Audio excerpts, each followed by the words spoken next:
প্রিয় বন্ধুরা দেখেন, এটা হচ্ছে সেই ভাইরাল কাশবন হোটেল, যেটা কিনা রিয়াদের মধ্যে অবস্থিত। শুক্রবারে তাদের অবস্থা দেখেন, কত মানুষ এখানে, আপনি যে খাবেন সেটা পারবেন না। তো আমি আপনাদেরকে আজকে ভিউটা দেখাচ্ছি, কাশবন হোটেলের ভিউটা।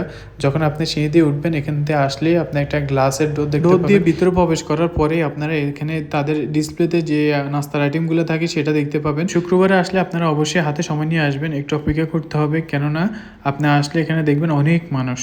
তো আপনাকে একটু কনসিডার করতে হবে, একটু অপেক্ষা করতে হবে। তো আমরাও আসার পরে অনেকক্ষণ অপেক্ষা করার পরে আমরা বসতে পারি। তো আমরা আজকে দেখাবো আপনাদেরকে এখানে মোরগ পোলাওটা কেমন হয়। তো আজকে আমরা মোরগ পোলাও খাবো, অর্ডার দেবো। দেখেন আমরা আসার পরে অনেকগুলো সিট বুকিং, অনেকেই আছে, দুইজন একজন করে। তো আমরা এক জায়গায় বসছি অনেকক্ষণ অপেক্ষা করার পর। তো আজকে মোরগ পোলাও নিয়েছি। তো আপনারা যদি একটা নেন তাহলে একজনের জন্য অনেক বেশি হয়ে যায়। আর যদি আপনারা 3 জন থাকেন, আমি মনে করি 2টা হলে আপনাদের জন্য পারফেক্ট হবে। আমার কাছে পার্সোনালি তাদের প্রত্যেকটা খাবারে, প্রত্যেকটা আইটেম আমার কাছে খুবই ভালো লাগে। তো আপনারা টেস্ট করতে পারেন, যারা আমার ভিডিও দেখেন অবশ্যই আসতে পারেন একবার হলো। এটা হচ্ছে রিয়াদ উমুল হাম্মামে।